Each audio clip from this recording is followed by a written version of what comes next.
Guys, ito nga pala yung aking MP5. Yan.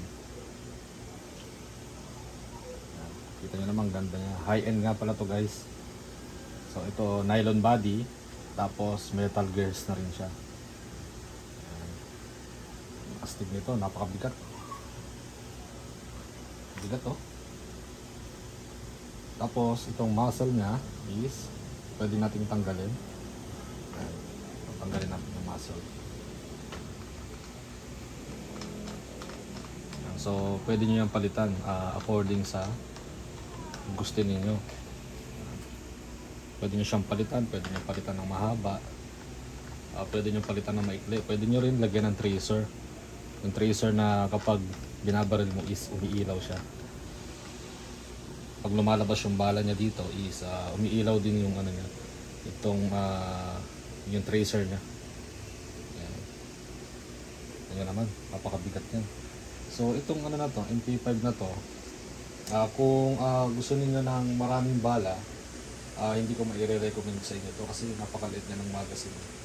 Ito, liit lang ng magazine niya kumpara sa ibang gel blaster. May bala pang lumabas.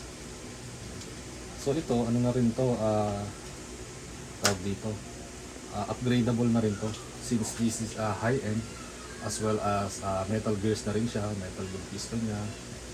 Yun. Tapos ito yung kasahan niya. Example, ito yung prime magazine. Gusto niyo yung bala niya is ito pag kinasa niyo to. Yan. Yung bala niya kusang aakit yan. Yan. Tapos pag gusto niyo itira, ganyan. Tapos may laser na rin yan. Yan. Nilagyan ko siya ng laser. Depende yan sa gusto niyo. So pag binili niyo yung unit na to, yung mismong unit lang talaga, hindi kasama tong rail kasi wala talaga siyang rail, wala siyang lalagyan, so kailangan yung lagyan siya ng rail. Napakabigat nito. So ito malakas na rin to, so maabot na rin to ng 240 to 260 fps ano.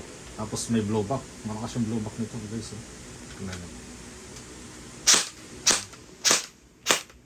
Ayun yung single shot.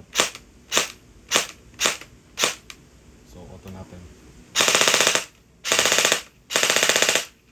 Yan. So ito kaya ko to binili, itong mismong MP5 na to kasi napaka-authentic. Ito parang ito yung nasa Counter Strike eh. Ito yung 3-1 sa Counter Strike noon. Yan. Napakaganda nito, napaka-asli. So ito, nung binili ko to is ito lang yung rail. So bumili na ako ng extra rail. Ito 45 degrees yung laser niya. So para pag gusto kong umasinta, makakapag-asinta pa rin ako. Ayan. Ayan. Ayan naman, napakaganda nito. Tapos ito yung 45 degrees na rail. Kumbaga itong laser, nilagay ko lang to sa 45 degrees na rail. So depende sa inyo yan kung gusto nyo lagyan ng scope.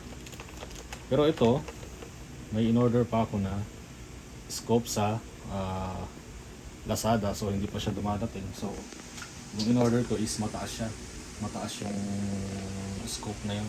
So bumili ako ng another rail which is mataas para pag umasinta ka is makita mo pa rin ito tsaka ito.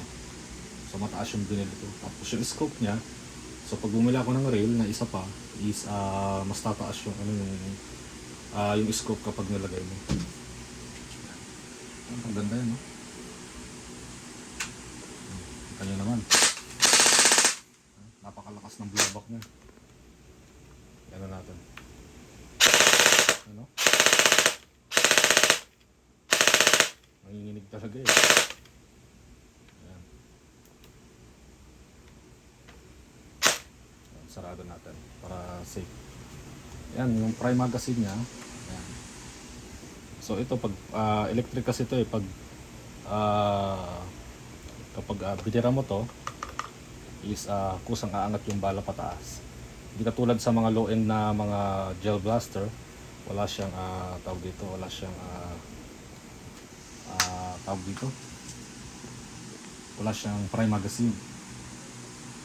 So kapag pipilitin mo siyang ibarel, kumbaga iraratrat mo siya para umangat yung bala dito. Ito naman, oh. Napaka-astig. Authentic na authentic. This is MP5. Yan. Kaya kung gusto nyo bumili nito, recommendable din siya kasi unang-una hindi nyo na kailangan bumili ng maraming accessories dito kasi nga wala siyang mapaglalagyan. Wala siyang mga rail dito, wala siyang rail dito, hindi katulad ng MK8, hindi kagaya ng ibang gel blaster, kagaya ng ERP9 na maraming rail na pwede mo lagyan ng mga accessories. So ito, pag binili nyo yung MP5, wala ka nang gaanong ilalagay na mga na mga accessories kasi nga wala mo paglalagyan. So ito lang yun, ito lang yung pwede nyong lagyan. Ito lang. So itong rail na to. Pero meron din naman extended na rail hanggang dito siguro yun. So depende sa inyo kung anong trip niyo. Tapos ito nga pala, 11.1 volts yung battery na nilagay ko para maganda yung, para mas rapid, mas malakas yung mas marami yung labas ng bala. Napakabigat, nakangawit. So ito nga pala yung MP5. So recommendable to.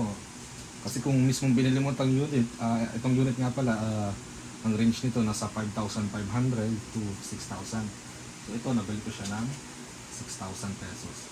So ang pinalitan ko lang nito yung 11.1 volts na battery, which is 700 pesos. Itong reel niya, siguro ito, tsaka to, lahat aabot na to ng 500 pesos or more. Kaya siguro aabot lang to ng 7,200. Mga ganyan. Ito nga pala pinalitan ko rin ng muzzle. Yan. So abot din to ng mga siguro mga mga 8,000. Itong mismong unit, lahat-lahat na to. Pero depende sa inyo kasi pwede nyo namang hindi na i-upgrade to. Kasi maganda naman na upgrade nyo na lang yung battery. 11.1 volts. Hindi nyo na kailangan na dagdag ng marami pang accessories kasi na astig na tignan. Tsaka pag ganito lang, mas authentic siya. Authentic na authentic. Itong niya, itong body niya, nylon yan. Nylon, kaya napakaganda niya. Parang matte black na siya. Hindi siya glossy. Ganda. So next time, ito try natin kung gaano nga ba ito kalakas. Pero ito, i-upgrade din to natin. Papalitan natin ng spring, ng tawag ito, ng piston, pero spring lang muna ipapalit natin, tapos i-upgrade natin para lumakas siya kasi ito umaabot lang siya ng 260 fps. So pala, napaka-astig. Ito nga pala yung MP5 na gel blaster na pang malakasan. High end to high end to guys.